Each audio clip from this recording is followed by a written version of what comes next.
Hey guys, welcome back to another video. It's your man Jay. So Samsung has decided to go ahead and spill the beans. They have just announced as of the other day, the Samsung Galaxy Note 10 Lite and the Samsung Galaxy S10 Lite. Now these devices definitely are, some people are going to ask why and where do they fit. But I actually like the direction that Samsung's doing with this one. They're giving us a glimpse of, because the A51 and the A71 from Samsung, from the A line, definitely told us what these devices were going to look like. But in the end, you have to decide whether or not you want to kick over the funds to buy either one of these devices. Now, to me, it's kind of a mixed bag with the specs on these devices.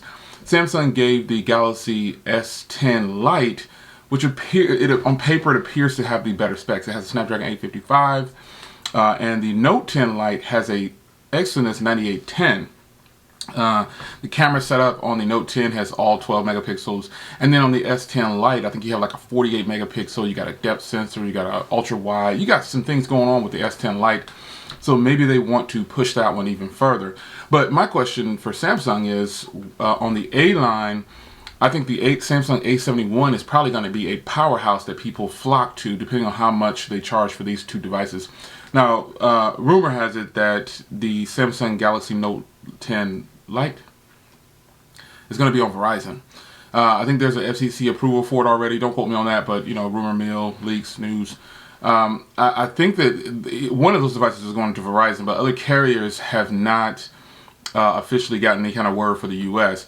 But I just think Samsung's pushing out a lot of different devices and different options.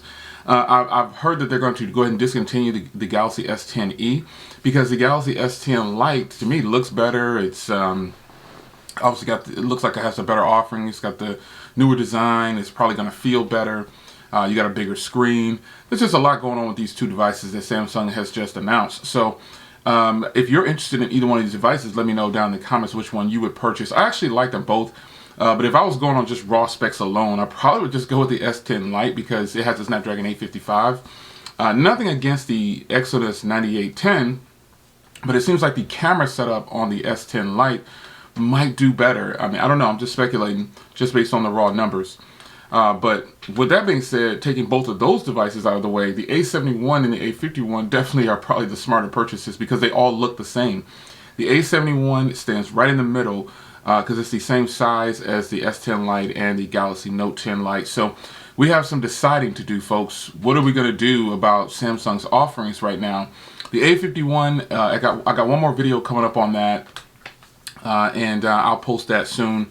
But the A71 seems to be the most intriguing of them all because it's probably going to be about 400 to 500 tops, maybe 500 tops. I don't think it's going to be that high, but I'm hearing 499 actually, but I'm hoping that it's a lot lower than that because the A51 debacle that everyone is going through, and let me catch you up on that. The A51 that I got was 4 gigs. Apparently everyone got A51s with 4 gigs. We bought them on Amazon, eBay, B&H, everywhere. People are getting the 4 gig model. And I don't know if anybody even noticed that before I put that video out there. So I didn't hear anybody talking about that before I put that video out there. I informed several people, hey, you need to check your phone that I talked to privately. You need to check your phone because it's probably a 4 gig. And without a doubt, it was a 4 gig. There's only one person I've seen that said they got a 4 gig when I was Mikey Tech Reviews. A 6 gig. He gave me a link, but I can't find the link to the 6 gig model that he says that his friend got or brother got or something like that. But I think all of them are 4 gigs. And this, the video when I put out about getting scammed by eBay, that's just my overall experience. Since that video, I purchased something else on eBay, and it came and it was fake. It wasn't even what it was supposed to. It wasn't fake, but it wasn't as described. That's 2 in a row here in the last couple of weeks. So you know, that's just my experience with eBay. There's no way that you can pick the right seller. I hear people saying pick the right seller. You gotta watch out. There's no way you can do that. You just have to. It's going on the honor system. You're trusting that these people are doing right by what they're saying when they're listings, but. The A51s pretty much are all 4 gigs from what I can see, and everyone is, and I blame Samsung for that. The OEM sent out 4 gig models labeled as, and here's the thing about people on those phones, the box only says 128. It doesn't say 6 gig. It doesn't say anything. It just says the memory option. So that's how I guess the sellers are assuming, or they're purchasing them, and Samsung's telling them that they're 6 gigs. But nonetheless, The A51 line, even though it was a 4 gig, it still ran like a champ. It ran great. It was a great phone. I just wish the price would have been lower by just 20, 30 bucks or so. And then I would have kept the device. And if it goes down that low, I'll probably buy it again. But the A71 is probably, of all these phones, the S10 Lite, the Note 10 Lite, of all these phones, the A71 I think is the one that's right in the middle, because it has that big 6.7 inch display, but it still has that small form factor, and it's got the new design. So those that just bought the A70 last year, you got a great phone, but I'm probably going to tell you to upgrade once you, because A70 blew me away. I think that the A71 is probably going to be the device to get in 2019, or excuse me, 2020. Wow, still getting used to it. It's January. 2020 is the year where mid-range devices, or phones that are between $200 and $500 take over. I think they're going to take over, and I don't doubt that my phone of the year in 2020 will probably be a phone that's in that price range, mid-range, if you will. I don't doubt that my phone of the year will be something in that range. I don't doubt it, because I got recently purchased some things from B&H, and they're coming. I got some things from Best Buy, some phones from both of those sources, and I'll be posting footage on. I already bought them, but I'll post the footage later.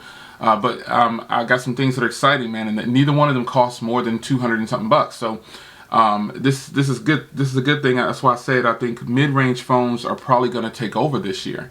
That's just the way it is. They're performing just as good, if not better, in a lot of situations, especially with cameras and battery. And it's just the thing. No longer do you have to spend over 500 bucks, like for real. Guaranteed, you do not have to spend 500 bucks on a phone to get a stellar performer. If you're into specs, then you're going to say, oh no, it doesn't have this, doesn't have that. But I can guarantee you that I have a phone that I'm going to post a review pretty soon for you guys. Depending on when you're watching this video, it might already be up. Today is January 4th, so the video's not up yet. I haven't put it up. So if you're watching this before or after January 4th, then obviously you might see the video. But I got a phone that's coming that's awesome. It's totally worth the money, and I've always recommended this brand, and I'm getting back into 2020 with what works for you and me, which is phones that are less than 500 bucks. I'm going to review powerhouse flagship phones, but that's not going to be the focus. I'm trying to not make that the focus of 2020 going forward. Getting back to my roots, affordable phones that blow everything out of the water. It's your man Jay. The Samsung Galaxy S10 Lite, it might be priced around 6 to 8. The Note 10 Lite might be priced around 6 to 8. Nothing official yet, but that's why I said the A71 is probably sitting in a great spot right now. It's your man Jay. Hope you guys enjoyed. I'll see you in the next one. Take care.